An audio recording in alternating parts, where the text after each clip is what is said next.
Welcome back to B&B Spoilers channel. Today we're diving into the drama, heartbreak, and passion coming up on The Bold and the Beautiful from October 27th to 31st. This week is going to shake the romantic foundations of several key couples, and new connections might be forming right under everyone's noses. With long-buried feelings resurfacing and emotional confessions taking center stage, fans are in for a roller coaster of love, regret, and unexpected second chances.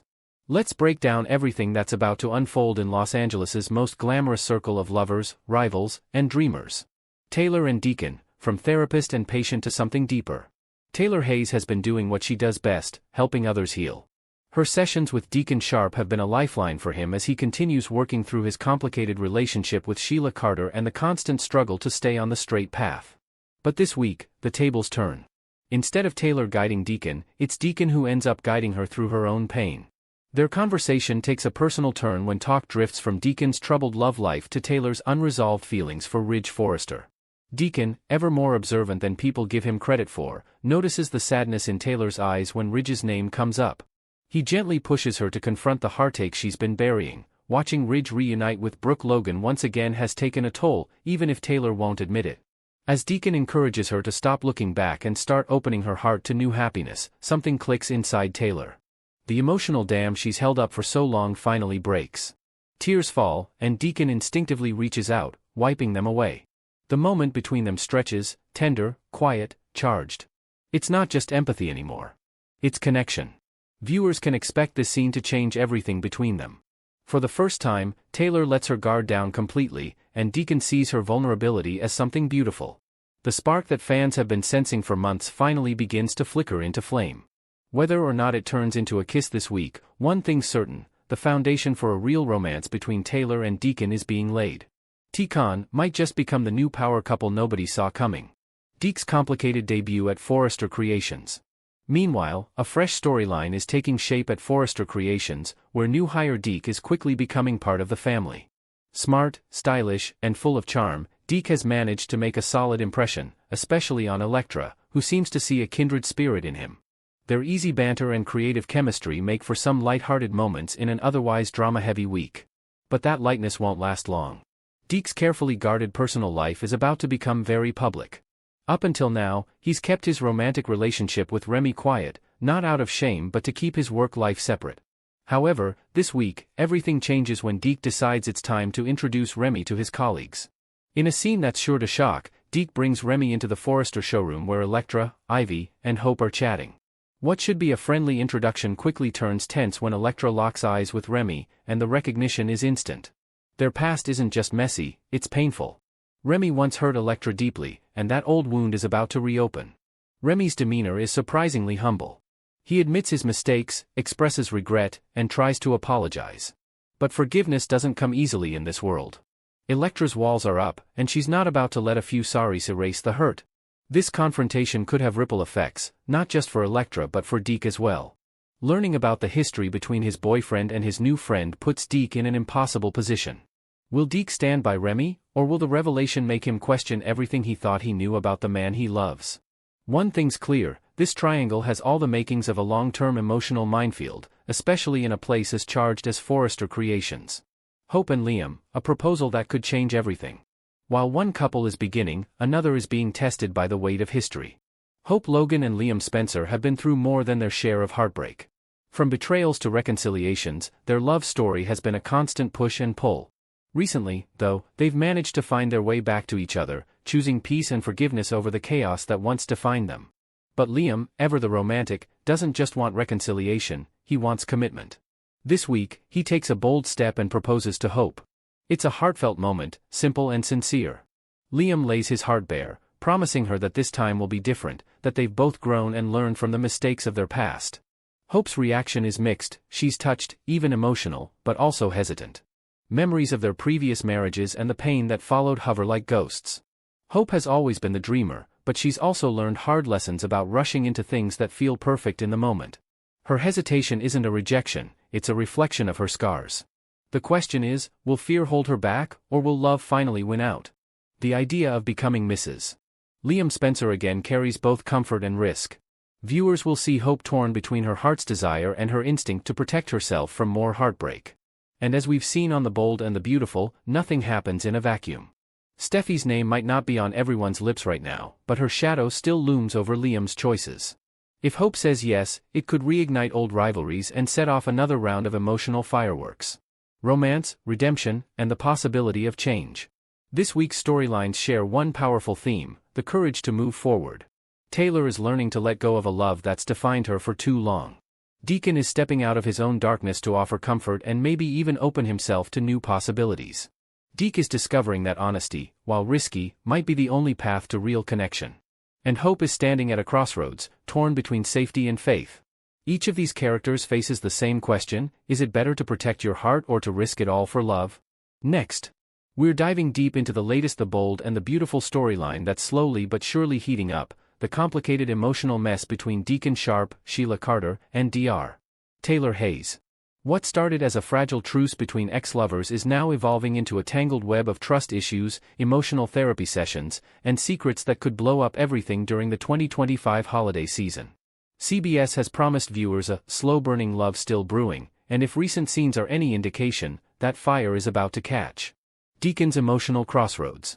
Deacon Sharp is once again a man standing at a fork in the road, and this time, it's not about money, crime, or redemption. It's about love, loyalty, and survival.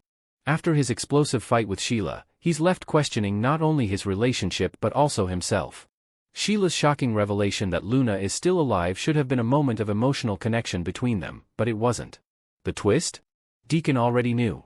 What stung wasn't the secret itself, but the fact that Sheila didn't trust him enough to tell him first. For Deacon, trust is everything. He's clawed his way out of the gutter before, but betrayal, especially from the woman he risked everything for, cuts deep. Now, Deacon finds himself confiding in Taylor Hayes. Their conversations are meant to be therapeutic, but there's an undeniable emotional spark between them. Taylor listens, she challenges him, and she makes him feel seen, something Sheila stopped doing long ago. It's no wonder Deacon's starting to question where his heart truly belongs. But love triangles on The Bold and the Beautiful are never simple, and this one might be the most dangerous yet. Sheila's desperation and dangerous love.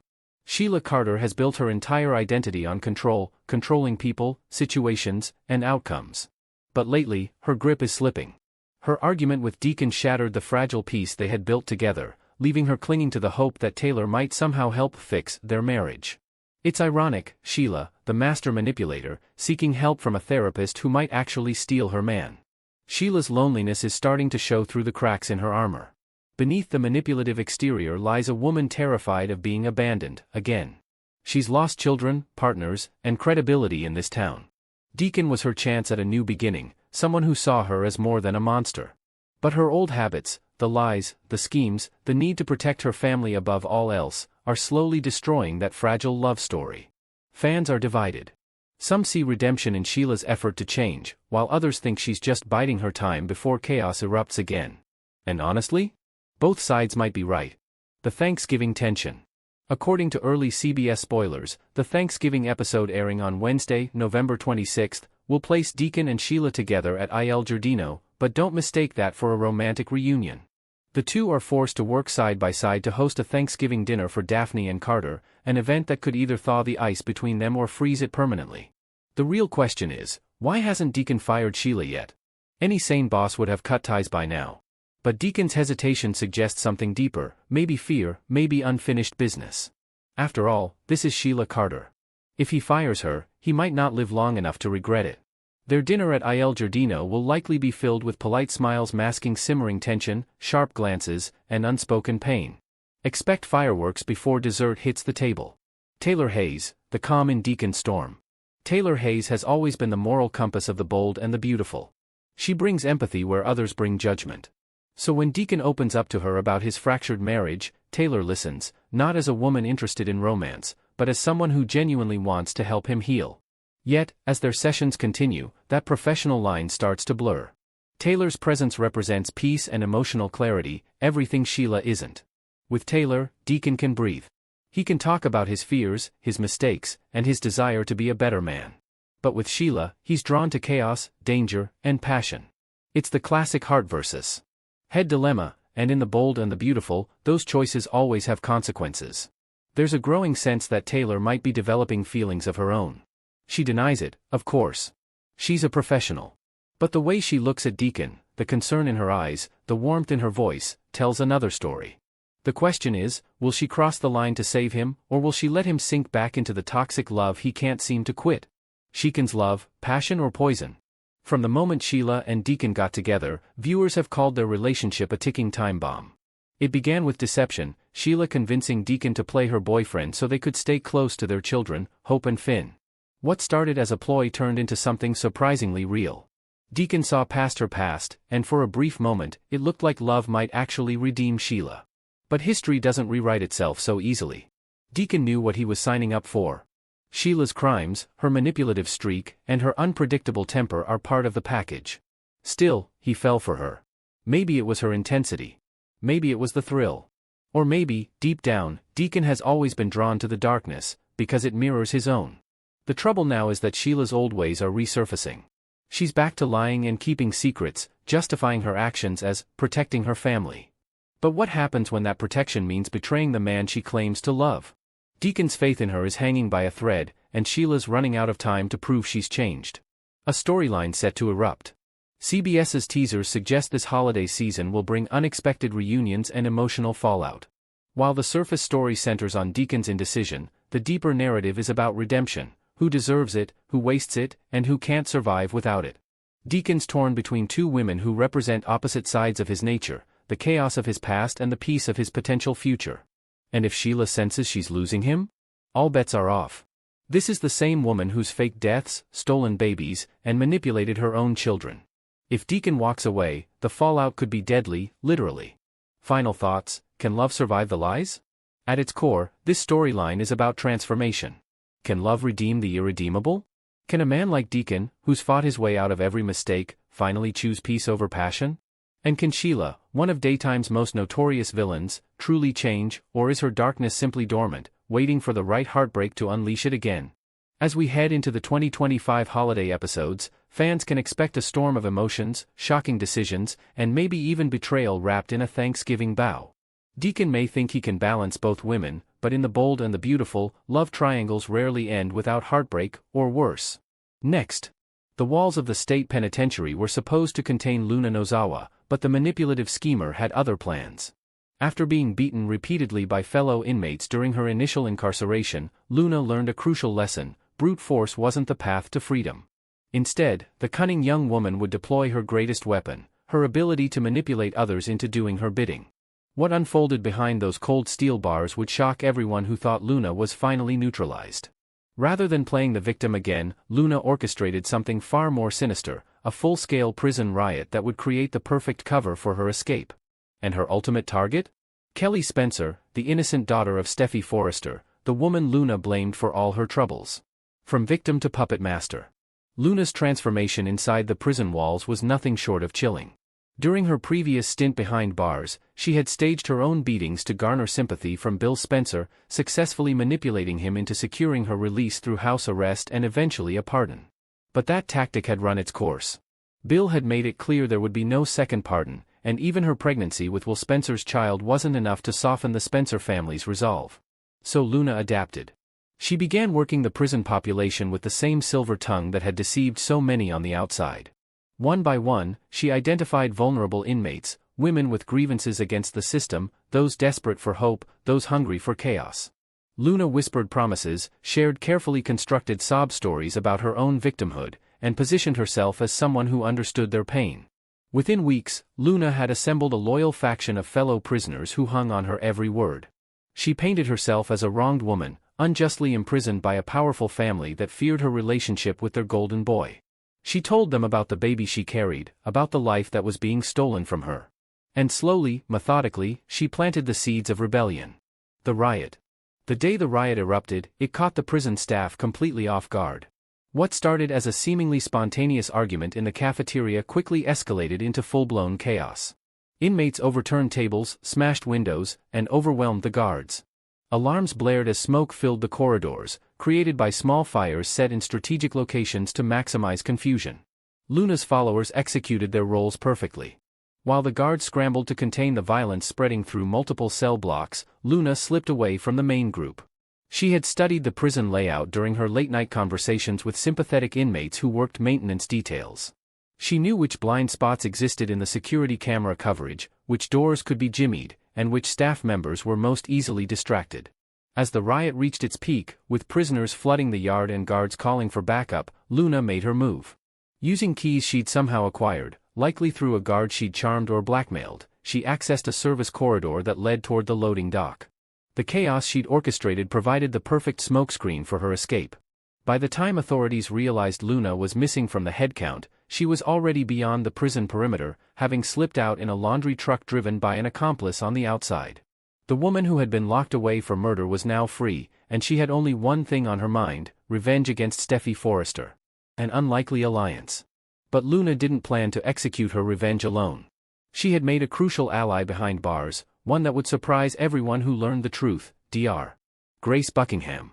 Grace, the once respected cardiologist, had been arrested months earlier for her elaborate medical fraud scheme. She had faked Liam Spencer's brain tumor diagnosis, convinced Bill Spencer to pay $1 million for an experimental surgery that was completely unnecessary, all to settle her ex-husband Reese Buckingham's gambling debts. When the truth came out, Grace had confessed and was sentenced to prison time. The two women met in the prison yard one afternoon. At first, they circled each other warily, both recognizing in the other a kindred spirit who had been brought down by the Forrester and Spencer families. Grace had lost everything: her medical license, her reputation, her freedom. And the Spencer family, particularly Bill and Liam, had been instrumental in her downfall, ensuring she faced the full consequences of her actions. Luna recognized an opportunity. Grace had medical knowledge that could prove useful, connections on the outside, and most importantly, a burning desire for revenge against the Spencers. Over hushed conversations in quiet corners of the prison library, the two women forged an alliance. "Help me get my revenge on the Forresters," Luna proposed, her eyes gleaming with calculated malice. "Help me make Steffi pay for destroying my life. And in return, I'll help you settle your score with the Spencer family. They took everything from both of us. It's time they felt that same pain." Grace hesitated at first. She had already paid dearly for her crimes. But the bitterness festering in her heart won out. The Spencers had shown her no mercy, ensuring she received a harsh sentence that would keep her locked away for years. Her daughters, Paris and Zoe, had been humiliated by association. Her life's work had been erased. "What did you have in mind?" Grace finally asked. Luna's smile was cold and calculating. "First, we get out. Then, we take what matters most to them, their children. Target, Kelly Spencer." Once free, Luna wasted no time putting her plan into motion. While law enforcement issued alerts and searched for the escaped convict, Luna was already watching Kelly Spencer's movements. The little girl, daughter of Steffi and Liam, represented everything Luna had lost: the family connection, the innocence, the future that had been stolen from her. In Luna's twisted logic, taking Kelly made perfect sense. Steffi had been instrumental in keeping Luna imprisoned, had threatened her relentlessly, and had made it clear she would fight to ensure Luna remained behind bars for life. The way Luna saw it, Steffi needed to understand what it felt like to have something precious ripped away. Grace provided the resources. Using contacts she'd maintained despite her incarceration, she arranged for safe houses, burner phones, and cash. Her medical background also meant she could care for Kelly once they had her, ensuring the child remained healthy enough to serve as leverage. The kidnapping was meticulously planned. Luna studied Kelly's routines: when she was at school, when she was with her nanny, when Steffi or Liam picked her up. She identified the vulnerabilities in their security, the moments when the little girl might be exposed. One afternoon, as Kelly played at a park while her nanny chatted with another caregiver, Luna made her move. A woman approached, seeming friendly, and within moments, Kelly was gone, whisked into a waiting vehicle that sped away before anyone could react. By the time Steffi received the frantic call, Luna and Grace had Kelly secured in a remote location. The message that followed was chilling: "You took my freedom. Now I have your daughter. Let's see how long your perfect life stays perfect when you can't protect the people you love." The Spencer connection. Grace's role in the kidnapping served a dual purpose. While Luna wanted revenge on Steffi, Grace's target was the entire Spencer clan. She had hatched a secondary plan that would force Bill, Liam, and the rest of the family to suffer in ways they never imagined. Using Kelly as leverage, Grace demanded more than just ransom. She wanted public apologies, acknowledgement of how the Spencer family had destroyed her life, and most crucially, she wanted them to feel the same helplessness she'd experienced when her world came crashing down. "You Spencer men think your money and power make you invincible," Grace taunted during one of the cryptic phone calls to Bill. "But I can make you powerless with one little girl. Your granddaughter's safety depends on whether you're willing to humble yourselves. Can your massive egos handle that?" The Spencer family was thrown into turmoil. Bill, who had promised to protect his grandchild and ensure Luna remained imprisoned, now faced the devastating reality that his vows meant nothing. Liam was beside himself, his guilt over ever being involved with Luna now compounded by the horror of his daughter in danger. Katie worked frantically with law enforcement, while Will struggled with the knowledge that his brief, ill-fated connection to Luna had contributed to this nightmare. Steffi's anguish. For Steffi, Kelly's kidnapping was every parent's worst nightmare brought to life. The fierce, protective mother who had faced down countless threats now found herself in a position of terrible vulnerability. Every minute that passed without knowing where her daughter was felt like an eternity. Finn stood by her side, trying to provide comfort while also working with authorities. But Steffi's rage was palpable. She had warned everyone that Luna was dangerous, that she couldn't be trusted, that she would stop at nothing to cause harm. And now her worst fears had been realized. "I told them," Steffi said through tears of fury and fear. "I told them all that Luna would never stop. That she was a monster. And now my baby is out there somewhere because they couldn't keep her locked up properly." Ridge and Taylor rallied around their daughter, while the entire Forrester family mobilized to help in any way possible. But as the hours turned into days, the terrible question hung over everyone: what would Luna and Grace do next? And could Kelly be rescued before something even worse happened? A city on edge. The news of Luna's prison break and Kelly's kidnapping sent shockwaves through Los Angeles. The media descended on the story, broadcasting updates around the clock. Law enforcement agencies coordinated a massive manhunt, but Luna and Grace seemed to stay one step ahead. The two women had planned carefully, using Grace's medical expertise to keep Kelly sedated just enough to keep her compliant but not harmed. They moved between safe houses, never staying in one place long enough to be tracked. And all the while, they taunted their enemies with messages that revealed their locations only after they'd already moved on. What Luna and Grace hadn't anticipated was the response their actions would generate. The two families they'd targeted, the Forresters and Spencers, were now united in a way they rarely had been before. Old rivalries and disagreements were set aside as everyone focused on a single goal: bringing Kelly home safely and ensuring Luna and Grace faced justice. But as the search intensified and the stakes grew higher, one question loomed large: how far would Luna and Grace go in their quest for revenge? And what would be left of all these families when the dust finally settled? The rebellion Luna had sparked in prison had been just the beginning. Now, with Kelly as her ultimate bargaining chip and Grace as her willing accomplice, Luna was staging a different kind of revolt, one against the wealthy, powerful families she blamed for her downfall. And she was determined to make them all pay, no matter the cost. As Los Angeles held its breath, waiting for resolution, the truth was becoming clear: Luna Nozawa had evolved from a victim into something far more dangerous. And the chaos she'd unleashed would change the Forrester and Spencer families forever.